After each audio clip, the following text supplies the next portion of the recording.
sagantaan OMN kan seera biyya kanaa cabse, kan etiksii miidiyaa cabse, kan safuu uummata Oromoo cabse hoo jiraate nuuf haa dhiyaatu. Himannaan nurratti dhiyaate ajjechaa qamaan irratti hojjetamu maa gabaaftaniidha. Yakka qondaalonni OPDO uummata ficcisiisanii ol muudaman godhan saaxiluu keenyafi kan himatamne. San qofaa miti. Dhiheenya kana immoo waa'ee walitti baquu paartiilee irratti sagantaa hojjechaa waan turreef aariin muummicha ministeeraa sanii wal qabata jedhee sana mala doorsisnis saniin wal qabate jedhee sana mana malee ni abbuma fedhe Oromoo, Habashaa, Faranjii, Chaayinaa, Jaappaan afaan isaaniitti sagantaan keenya hiikamu kan miidiyaalee Habashaa hiikamu yoo keenya hangana jallatee seera cabsuu miti daangarratti siqee jiraate ani haa fannifamu. Gama qondaaltota naannoo Amaaraa wajjin hin carraa argadhee yeroo Baahir Daar deemetti yeroo haasayetti waa'ee qamaanti faga'u hin gabaasinaa sababa sanaan biyya bulchuu hin dandeenye kan jedhudha. Hin gabaasinaa amma wanti as deemaa jiru kuni sanarraa ka'eeti isaanis keessattuu teekni isaanii dhiyeenya kana gaafa wal arginu tokko jira kan jedhee akka bifa dhaadannaatiin dubbate. Kanan gabaasinaa jechuun kun kan fiilmii sanaanis wal qabatee attamitti akka seera miidiyaatti ilaalta. Baay'ee carraa inni beektaa ateessanis toleeranis asirraa kaatee Baahir Daar deemtee rabbitti araaramu pirezidaantii isaanii handuu isa wajjin itti gaafatamaa nageenya wajjin qaamota mootummaa hunda wajjin okay dhimma naannoo keessanii kabar godhuu barbaanna. Bifa isinirratti rakkoon uumneen garuu bifa dhugaan hin dhoksamanii akkamitti haa goonu. Hariiroo Amaaraa Oromoo irratti bifa kamiin waliin haa hojjennettanii mari'attan akkasuma akkasii miti. Mariin kun hundi godhame anis honganoota isaanii kan lubbuun jiraniif kan darban hunda wajjin waliin haasofne akkamitti haa gabaafnu inni lafa keenya. Wanni isaan jedhan garuu hin gabaasinaadha. Waan qamaanti hin gabaasinaa. Waan agaw hin gabaasinaa. Waan Oromoo walloo hin gabaasinaadha. Nummoo miidiyaadha. Miidiyaa saba cunqurfamaati. Cunqursaan maal akka ta'e beekna. Cunqursaan maal akka ta'e kan dhaabanne cunqursaa irratti qabsaa'uudhaafi. Cunqursaan saba keenya qofa miti saba biraa biyya kana keessa cunqurfamaadha. Rakkoo saba biraati irra gahu yeroo namni 60-70 achitti dhufu miidiyaan biyya kana miidiyaan mootummaa waan tokko hin jedhu. Dirqama qabna hin gabaafna. Kan Oromiyaa keessa hin gabaafna. Kan Affaar hin gabaafna. Kan naannoo Amaaraas hin gabaafna. Hin gabaasinaadha. Ejjennoon muummicha ministeeraatis hin gabaasinaadhaan tokko walirratti ta'e jechuudhaan kaleessa. Gaariidha mee kabajamtoota daawwattoota keenyaatiif dhaggeeffattoota keenya egaa haala yeroo ammaa kana ilaalchisee keessumattuu halkan edaa akka lakkoofsa biyya Itoophiyaatti waan naannoo mana jireenyaa Jawwar mudatee ilaalchisneeti kan mari'ataa jirru. Jawwar yeroo ammaa kana naannoo mana jireenyaa keetii kana qeerroodhaan fi walumaa galatti uummata Oromootiin marfamee jira. Iddoo adda addaattis immoo Jawwar maal ta'e kan jedhuudhani sochii guddaatu Oromiyaa keessatti akka jirudha gabaasni tokko tokkoo fi karaa bilbilaatiin kan dhagaa jirru. Yeroo wanta akkasii uumamu namni halkan sanatti iddoo jiru wal waamee akkanatti qe'ee dallaa ta'ee eeguun siifis haa ta'u Oromoodhaaf ergaa maalii qaba? Ergaa ifaa kenna. Oromoon roorroo ifatee jira. Roorroo mootummaas kan gartuu kamiyyuu. Uummata keenyaaf waan tokko lafa kaa'ee ibsuun barbaadan. Ani warra ODP kanatti itti dhiyaadhuun firummaadhaan yoo nama ta'e malee diinummaa isaaniitiin nama ta'u. Miseensonni ODP godinarra jiran magaalotarra jiran ergan biyya kanaa dhufe maal akkan hojjechaa fi ture maal akkan isaan gargaaraa fi ture beekan.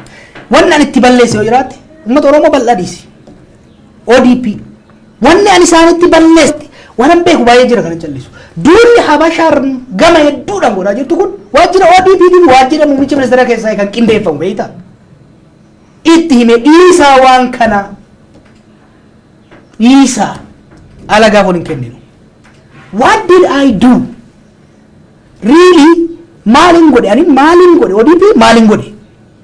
mootummaa kana maaliin godhe siree jalatti qabu yoo taate malee qe'ee keessa deemee uummata irraa tasgabbeessuu yoo taate malee waan hin beeku dhoysee isaaniif kijibu yoo taate malee waajjirri muummicha ministeeraa nafxanyootaan guutamee osoo jiru yeroo jaallanki hiriyoonni na wajjin qabsaa'aa turan u'u jedhanitti lakkii gorsine deebifna malee gadi baanee uummata keenyatti kana himu daasporaa dhaqee nan kijibe dhugaan siin jedha what did I do maalin godhan maal godhuun qaban ture durarra ce'umsi kun akka milkaa'u fedhii waan hin qabuuf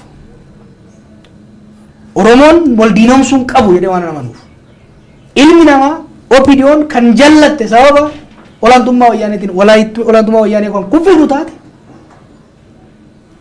hin sirraa'u hiree kennuu qabna ce'umsa kana isaan hoogganuu qabna jennee hoogganootan kabaju dura dhaabbadhe ummanni keenya osoo falmu ummata keenya fudhachiisuu irratti gahee guddaa taphate ergan dhufee lammaan nama jiru warqanaan nama jiru ragaa ba'uu danda'an Minisootaatti maal akka haasoo hin dhufin jedhanii jaarsota nama shannatti ergan no yeroo injinar Simanyoon du'e booda beektaa no ani galuun konfidansii uuma daasporaan akka galu godha warri isin jeequu barbaadan abdii akka kutan godha jedheen ciniinnadhee biyya kana dhufe ergan dhufe OMN parsantii 10 hojjedheen beeku qaama nageenya wajjin qaama siyaasaa wajjin halkanii guyyaa isaa wajjin xaaruu malee maali wanni ani beeku what did I do kanaan galinan maali wanni ani abai godhe maali wanni ani mootummaa kana godhe maali ummanni keenya beekuu kan qabu rakkoo dhuunfaa tokko Abiyyi Raayis nama irraa hin qabu an arrallee akka buleessatti laala yeroo na yaamanitti waan nyaachuu afaan ol qabadhe lafa kaayatan bira dhaqa tarii adeemsa siyaasaa waan qeeqtuuf yes qeequu duratti garuu adeemsi paartiilee sabaa diiganii paartii qeenxee tokko jaaruudhaa dongora akka ta'e naaf inni kophaa teenyaa asoomeera san booda gameessa Oromoo tokko hojii dhaqnee itti haasofneerra